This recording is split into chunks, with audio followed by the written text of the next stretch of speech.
I imagine a day in the future when all the climate impacts of travel are accounted for already. Imagine if that's like we're with training wheels right now, like adding on carbon removal. In the future, it could be that just any flight you take, any hotel you stay in, any travel product you buy, what if those companies are also already removing CO2? Then we've gotten to tomorrow's air. We've created the world we want to live in. Welcome to Jump Podcast. I'm your host, Traveling Jackie, and I'm here to explore travel, adventure, and lifestyle in ways meant to motivate you to move and get out and see the world. Let this show be a source of travel advice and inspiration, but remember that in the end, it's you who takes the leap.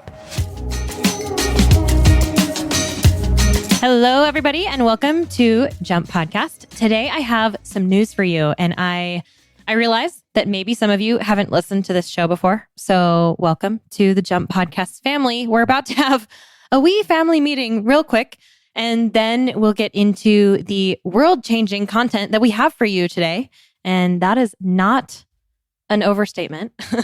I have been working very hard behind the scenes on something very special, and I can't wait any longer to share it with you, especially because it is now live. So I'm starting right away with it. So can we get a drum roll, please, Hayden? Today, I'm officially launching Jump Adventures into the world with a new logo and a brand new shiny website. It is super hard to debut this on audio because you can't see anything right now, but get out your phone or your tablet or whatever your screen is and go to jumpadventures.com and you'll get to see what I'm talking about. The link is in the show notes as well, but this is our new website. And for the sake of clarity, Jump Adventures is the brand that I'm building where all of my group experiences, which in person and online, will live, including the podcast. It is what I was referring to as Jump Experiences for a little while, but you know when something just feels off? Well, that name was just off. And so Jump Adventures feels just right. That's what it is. And it has the right amount of potential as we continue to grow. So last year, I made some changes to officially create the brand, and now Jump Adventures has a super fun, beautiful logo and a real home online at jumpadventures.com, which has been redirecting to my personal site, Traveling Jackie, for a long time, like 5 years now. And so that is where you will find all of my group trips that I talk about. That is where Jumpstart virtual program now lives. And also, fun news, Jumpstart is now offered as a self-guided experience. So you can start anytime. So you can check that out too if you're interested. And eventually, Jump Adventures is where Jump Podcast will live as well. Right now, we're still having to add some content, of course. Having a website is like a never-ending process, but that is our new home, jumpadventures.com. And it is ready for you to go take a look. I'm so very excited for this move because everything that I just listed to you has lived on Traveling Jackie for all these years. And that's fine.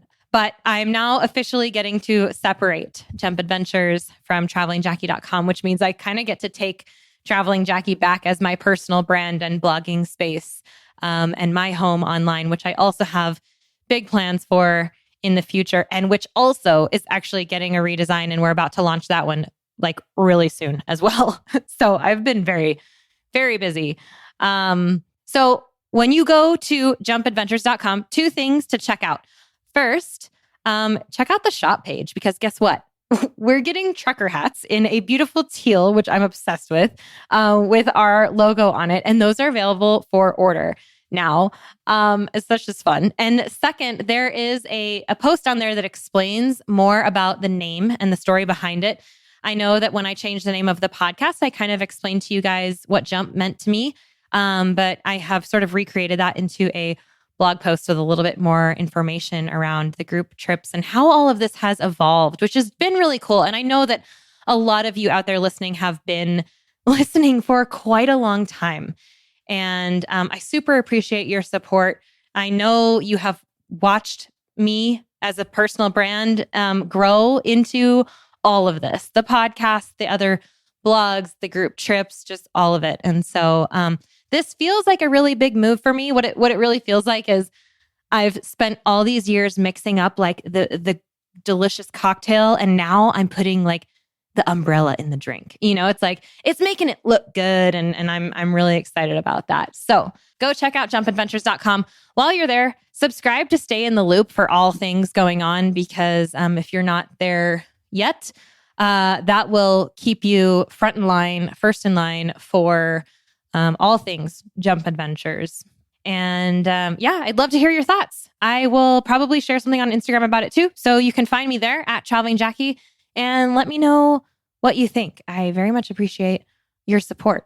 There is another article that you'll see when you go to jumpadventures.com about a company called Tomorrow's Air, which is a traveler collective that removes carbon dioxide permanently from the atmosphere using direct air capture and stores it underground. And this leads us to our next bit of news. Jump Adventures is super proud to announce that we are partnering with Tomorrow's Air, which means that your participation in any of our Jump Adventures contributes to our commitment to removing at least 600 kilograms of carbon per year with permanent storage.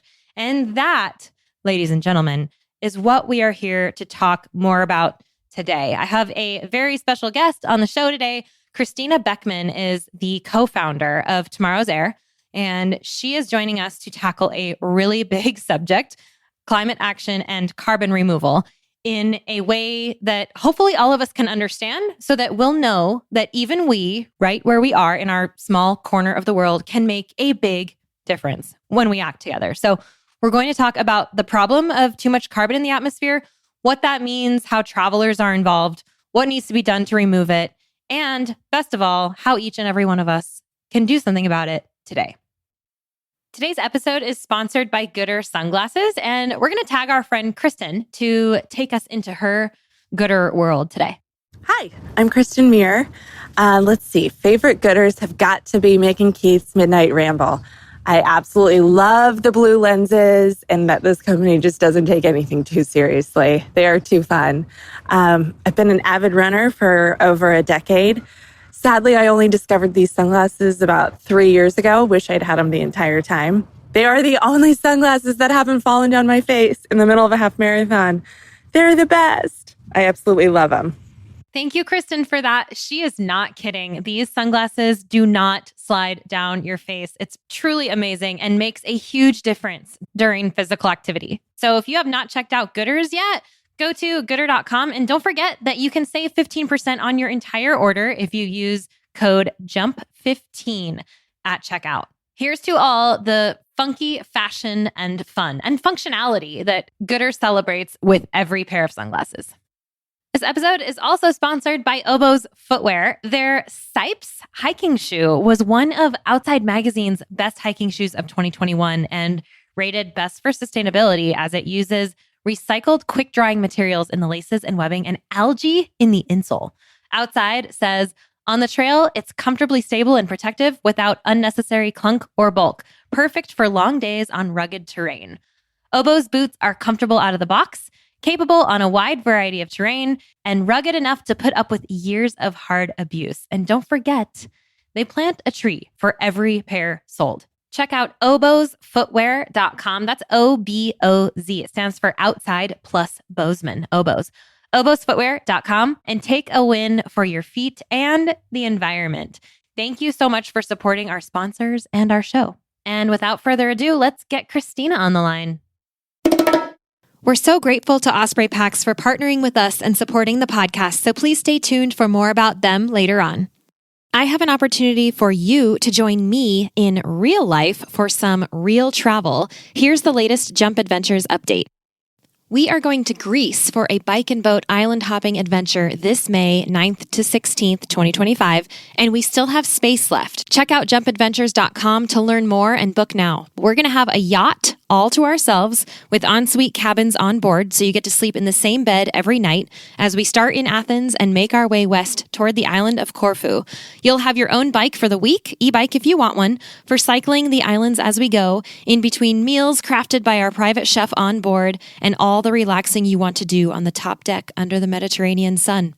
These bike and boat adventures are our most carefree and relaxed trips. All you have to do is say yes and show up, and there's still space. Head over to jumpadventures.com to grab your spot now, and we'll see you there.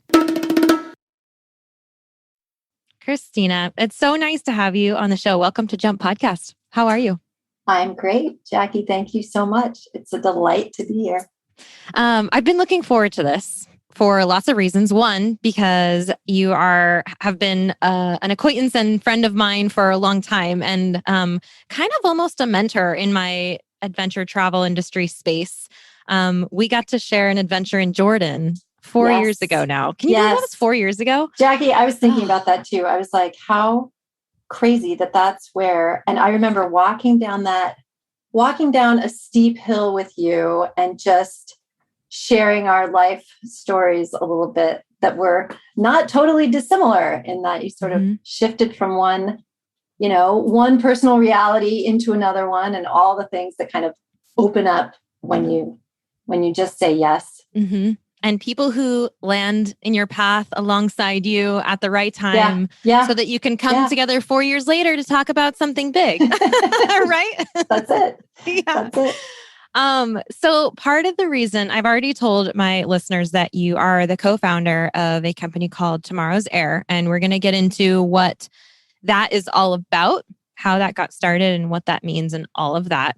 But the reason that I wanted to bring you on and actually dive into this is because this subject, meaning climate, we can just say that, is so overwhelming. It's so overwhelming. And there are so many different ways to get involved, and so many different things that big collectives can do down to the individual. But sometimes it's so overwhelming that people don't do anything. And I'm putting it in quotes. They don't do anything because they don't even know what to do. They don't know where to start.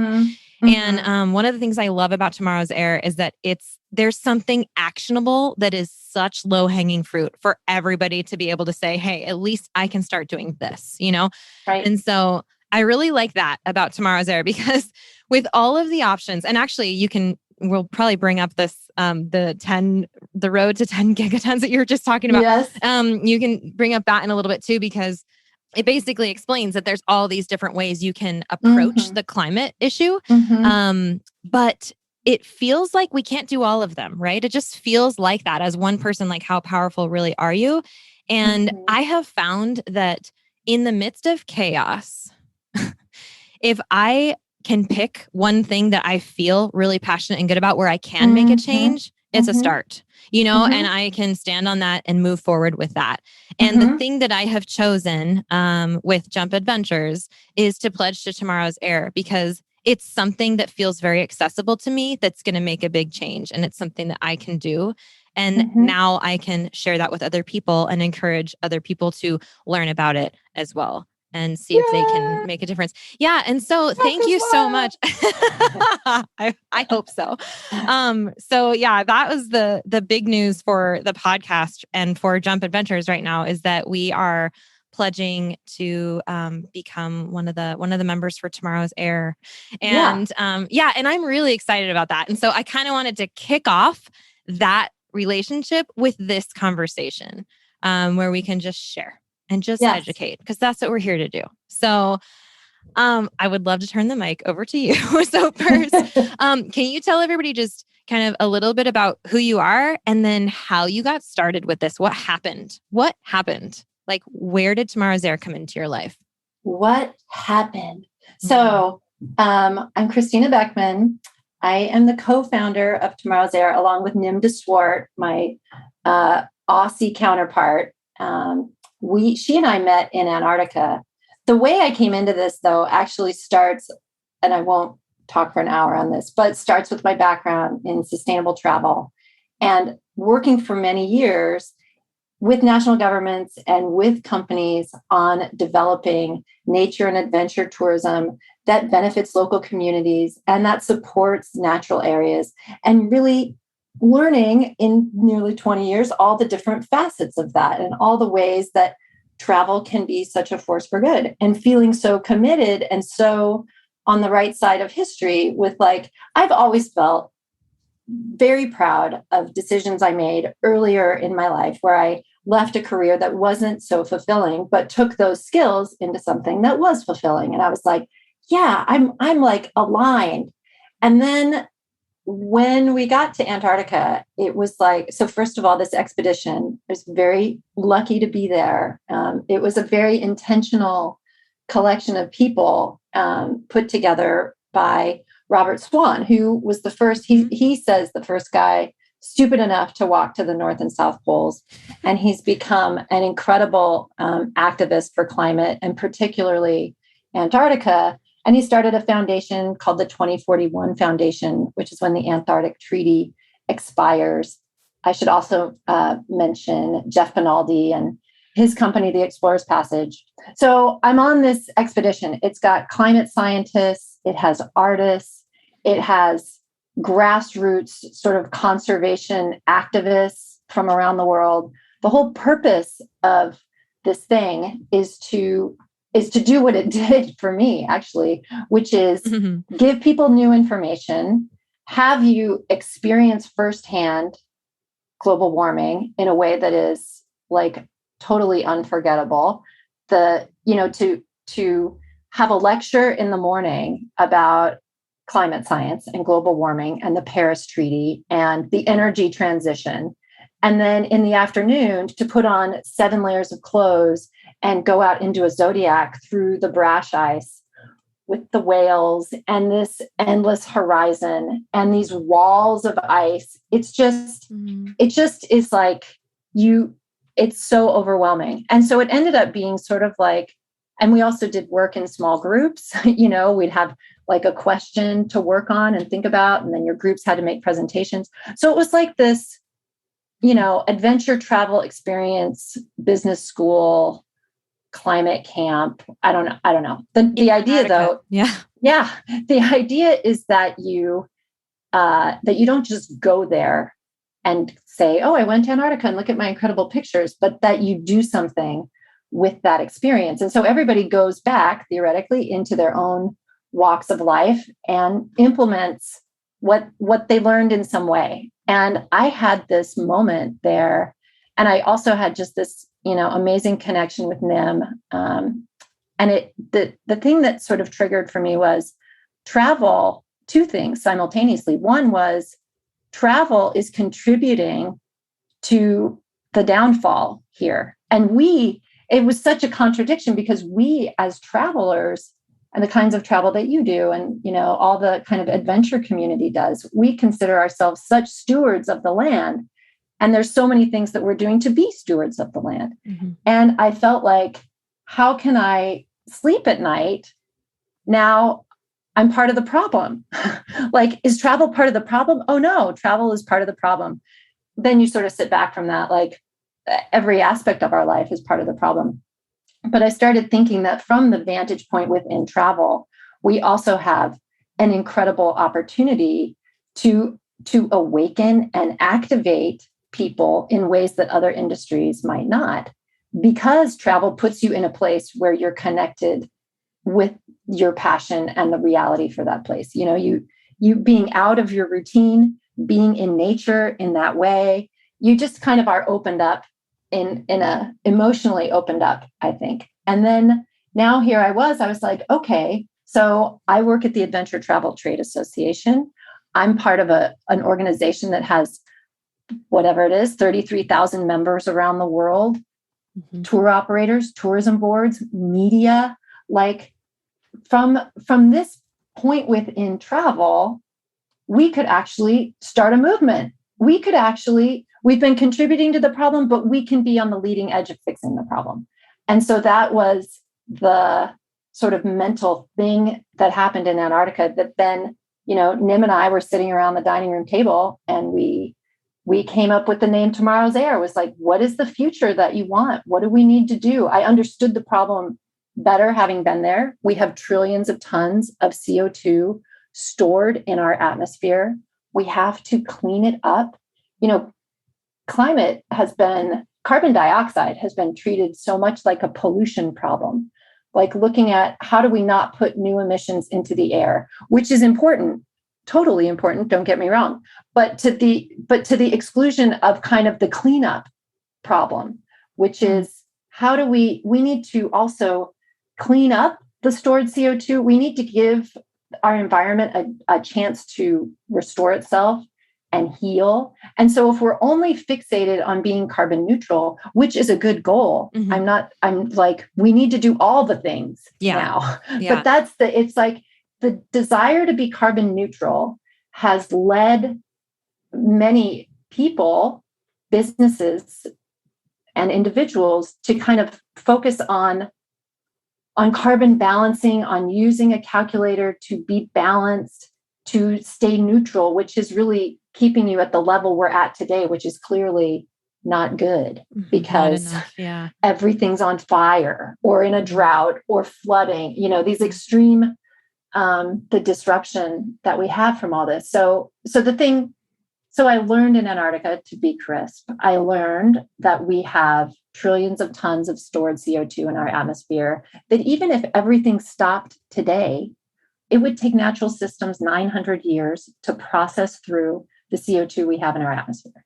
So we need dramatic and drastic action on all fronts. And that includes carbon removal technologies, which I didn't know about.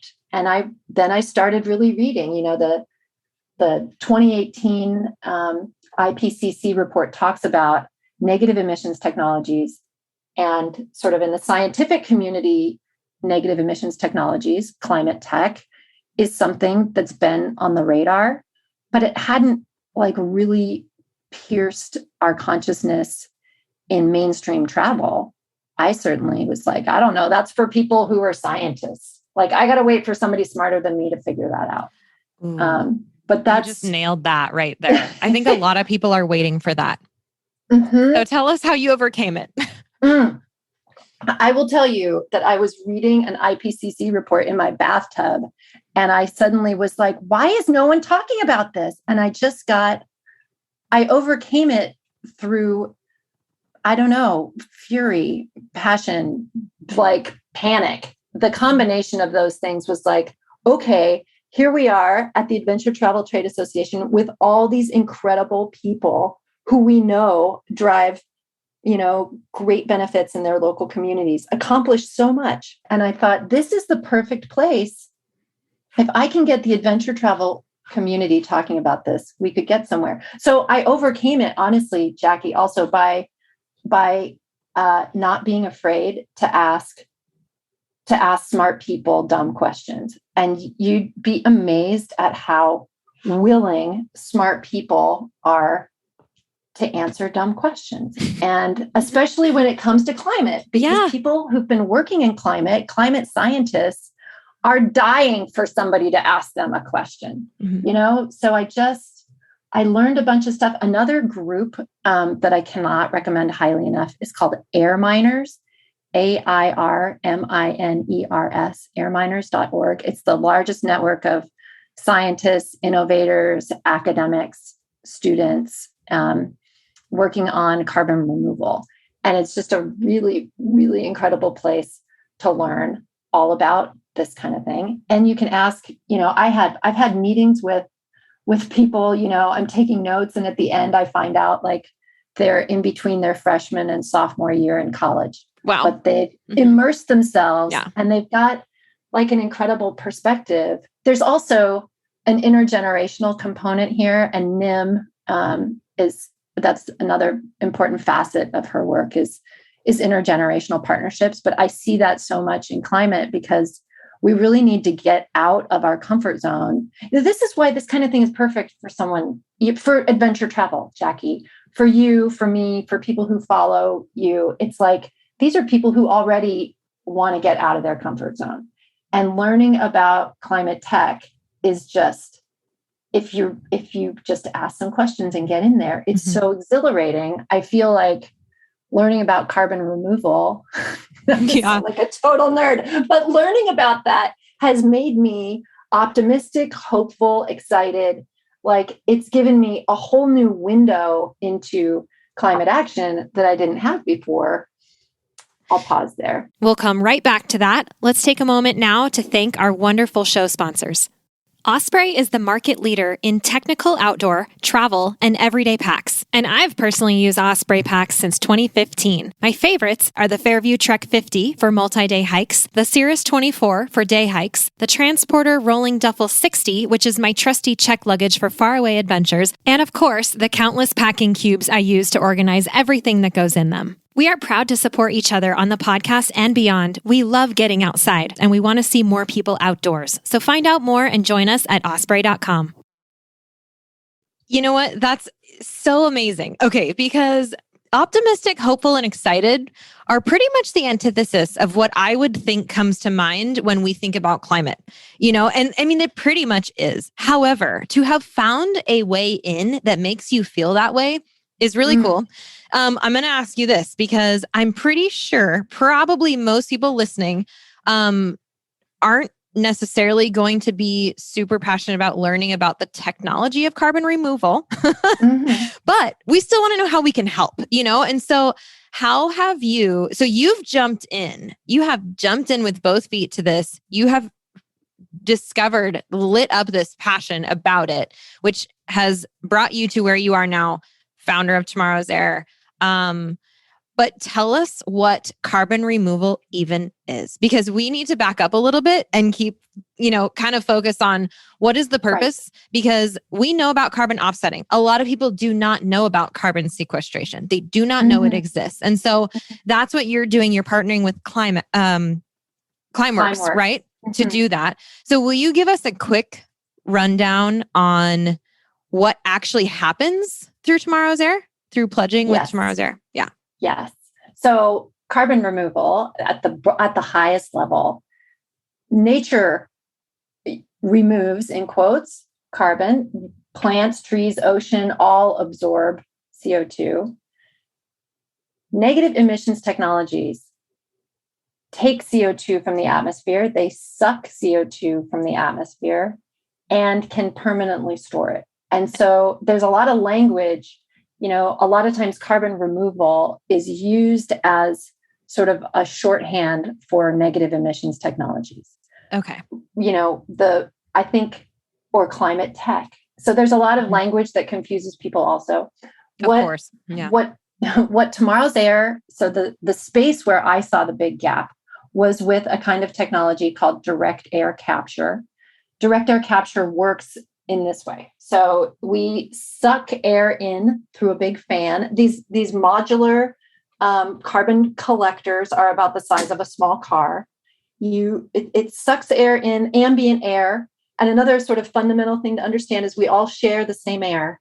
So whether you're sucking air into a direct air capture collector in Iceland or in Oman or wherever, you're reducing the amount of CO2 in the atmosphere, and that benefits everybody. So you suck it into the machine. There's a highly selective filter material within the machine. The carbon dioxide molecules adhere to that, and everything else passes out.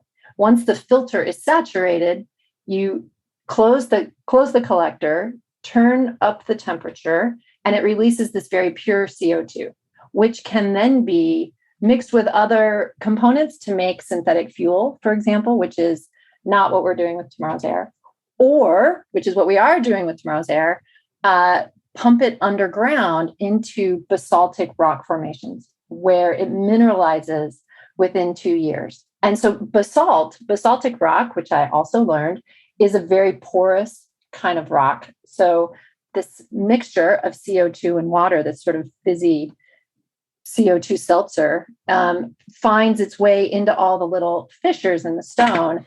And you can look at it, if you see a drill core. I don't know if you met the Climeworks folks at our summit in 2019, but they had a drill core with them. And you can see the little white sparkles of crystallized CO2.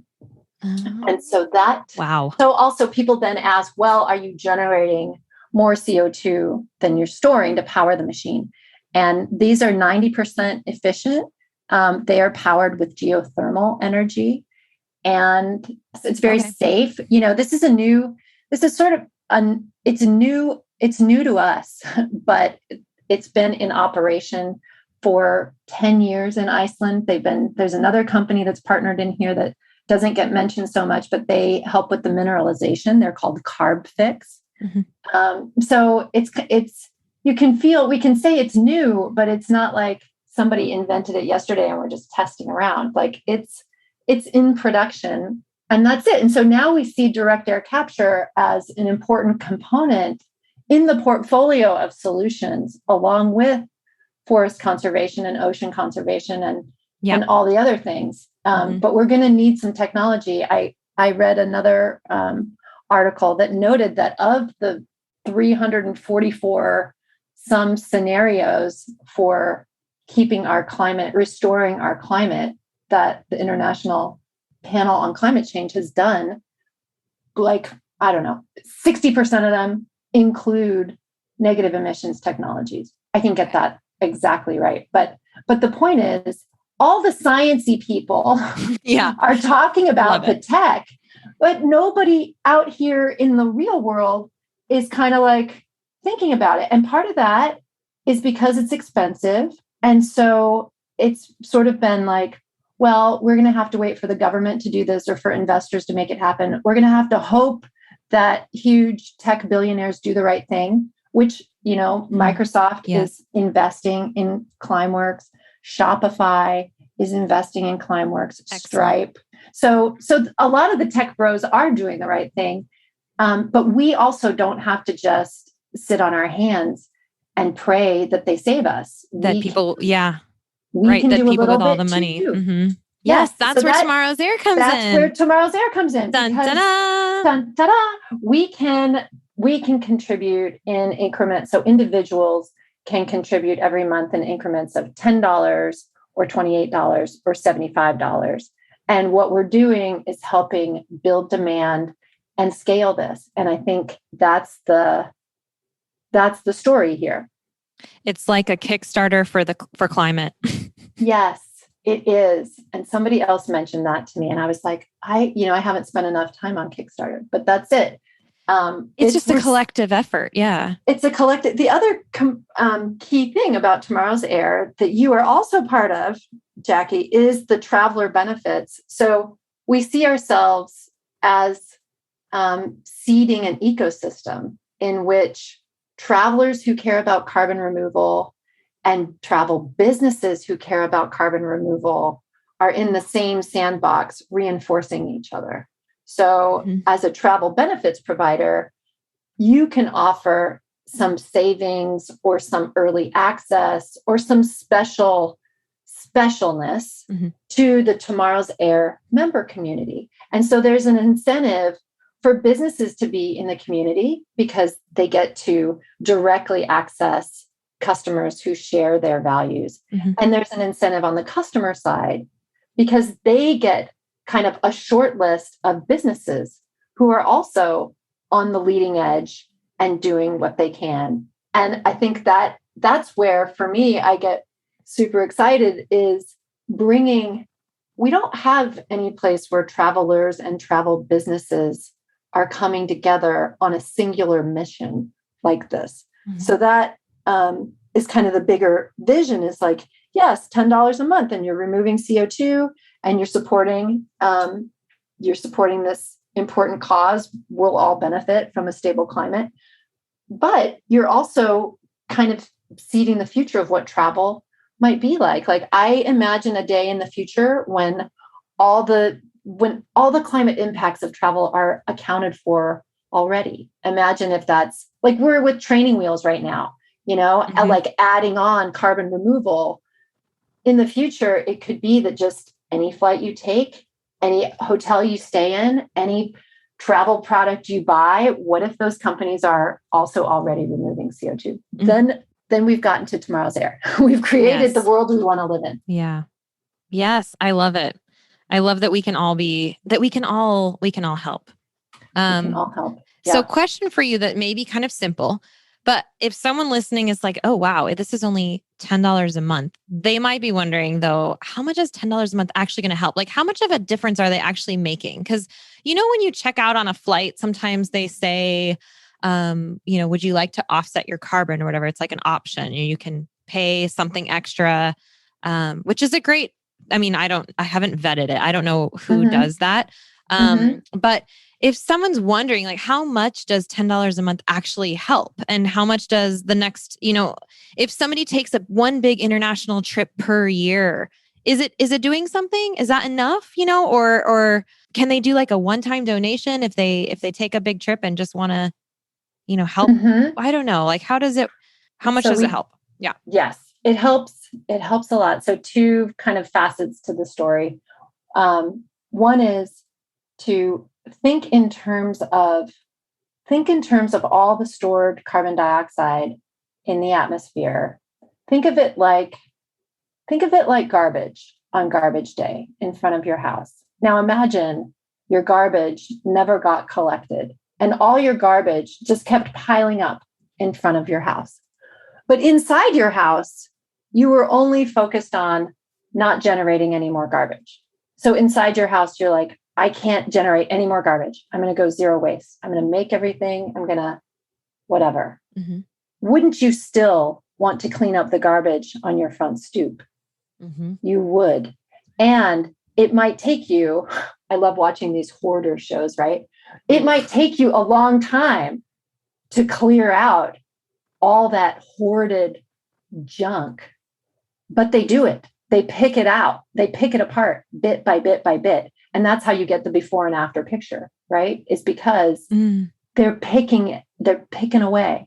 And so this kind of scenario for $10 a month, you are cleaning up and storing 85 kilograms of carbon dioxide per year. So you're also the signaling power of what you're doing, the noise that we can make by becoming a large collective and a noisy one also helps inspire policymakers. It inspires the participants probably to vote differently, to sort of take action in a different way. So there's the impact is not just on the carbon removed, but also in starting this movement.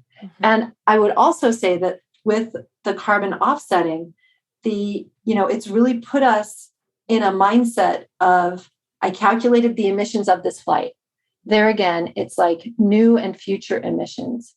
It's pollution, right? It's focusing on this new and future emissions and ignoring the stored and past emissions. And so I think the best approach and what I do is I carbon offset, because I also want to support forest conservation. I work on forestry offsets when I offset, and conventional offsets are, $19 a ton or $12 a ton. So if you think of a flight that emits 2 tons of CO2, you're adding whatever it is, say it's $30. That's really affordable.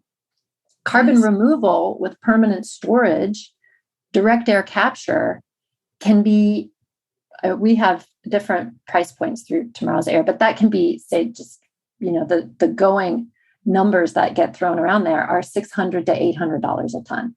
So if you were going to try and if the average person is going to try and remove all the CO2 from their flight today, they're going to be adding thousands of dollars to their flight. And so nobody does it.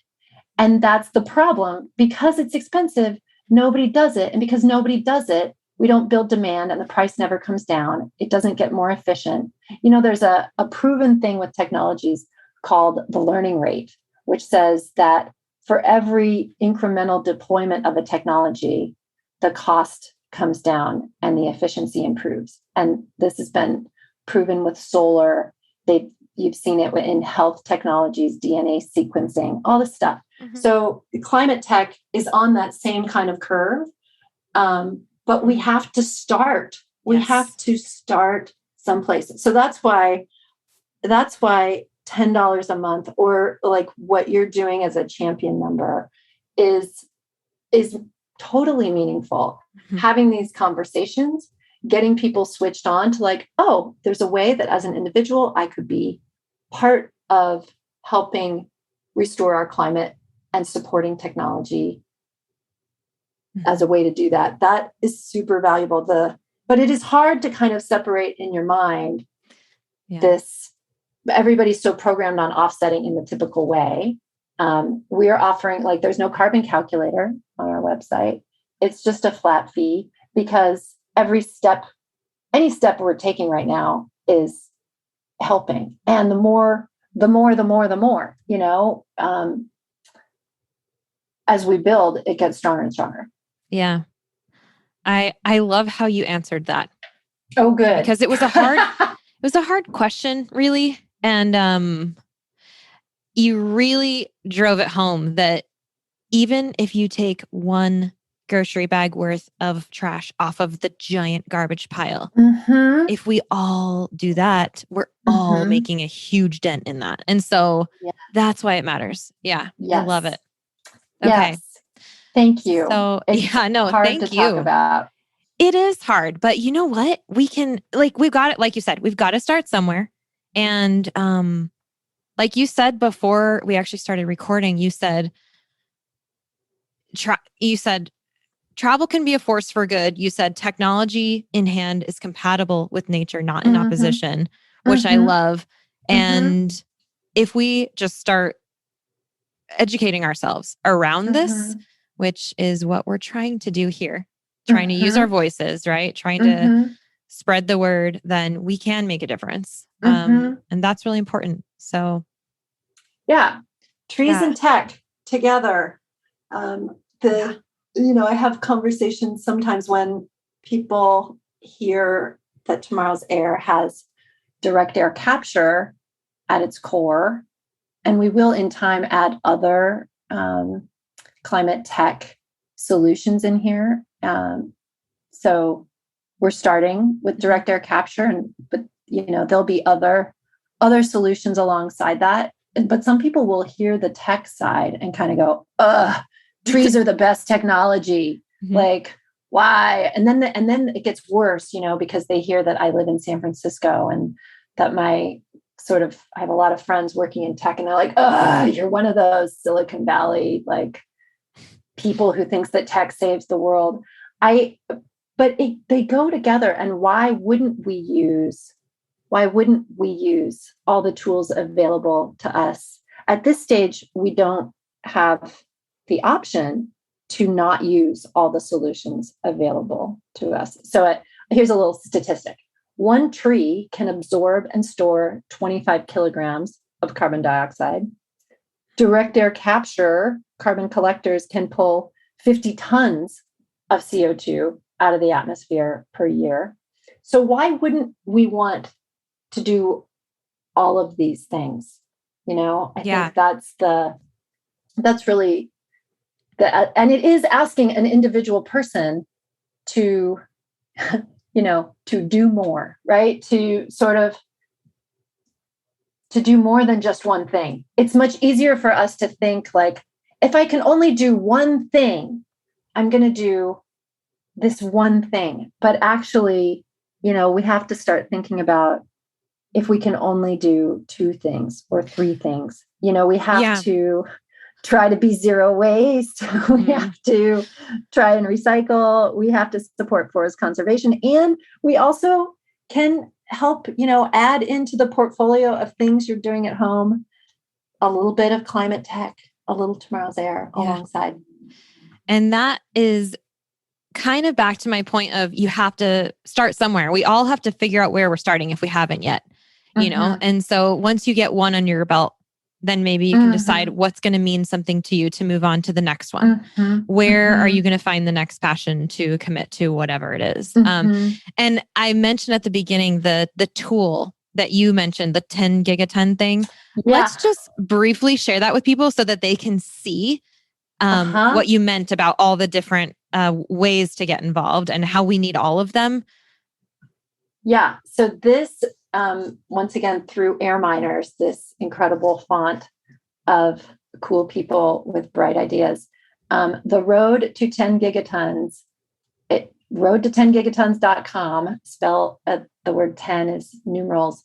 This is a carbon removal scale up challenge. And you can use these sliders so you can test out the impact of different solutions in combination with each other. So forests, direct air capture, BECCS, soil, blue carbon, enhanced weathering. All of these, enhanced weathering is another really interesting technology. I will not elaborate all these technologies.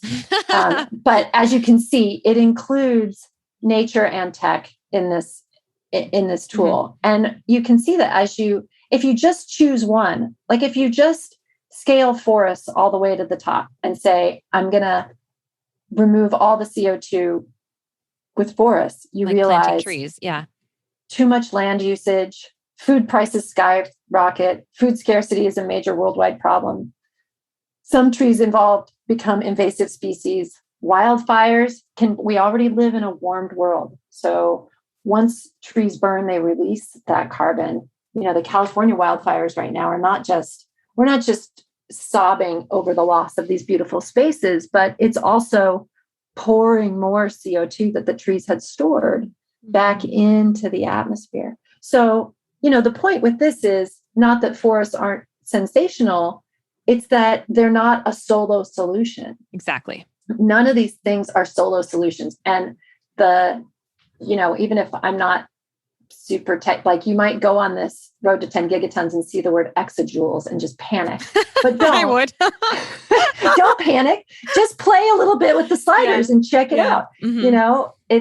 That's the kind of the point that these guys are making is like, it's going to be a combination of things working together. Yeah. Okay. So I'm going to put those, all of the links we've mentioned today, I'm going to put everything into the show notes. So if somebody wants to pledge to Tomorrow's Air, where should they go? What do they do? They should go to tomorrowsair.com and under the ACT drop-down menu, click on Purchase Carbon Removal Travelers.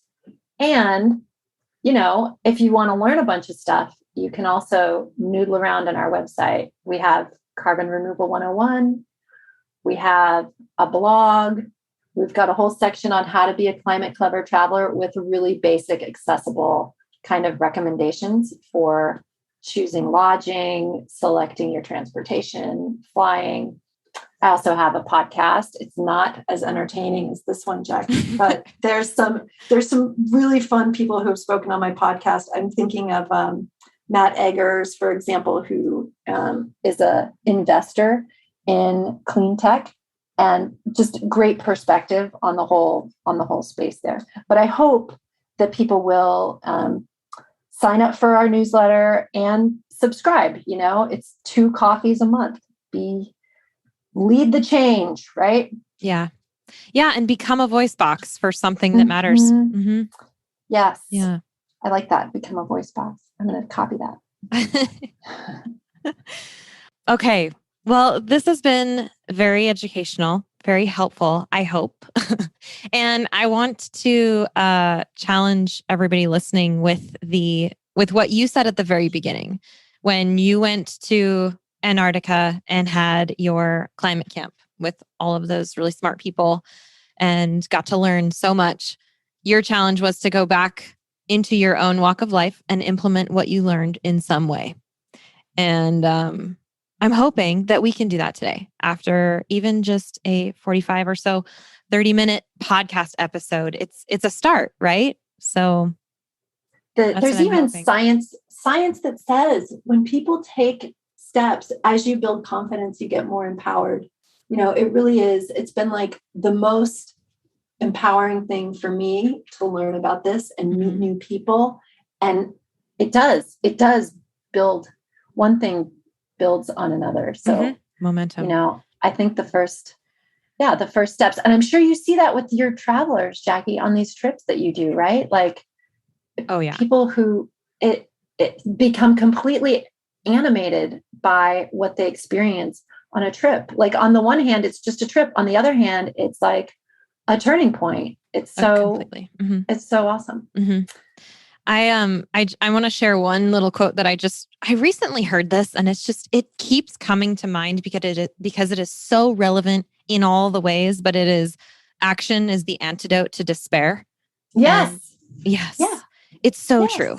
And Yes. this is the thing. I freaking love what Tomorrow's Air is doing because of the fact that it's collective and it's so easy to take an action and to start moving in the right direction. So I'm grateful. I am very excited to be partnering with you guys and to be getting on board. And I hope that my listeners have enjoyed this and will maybe follow along and do it too.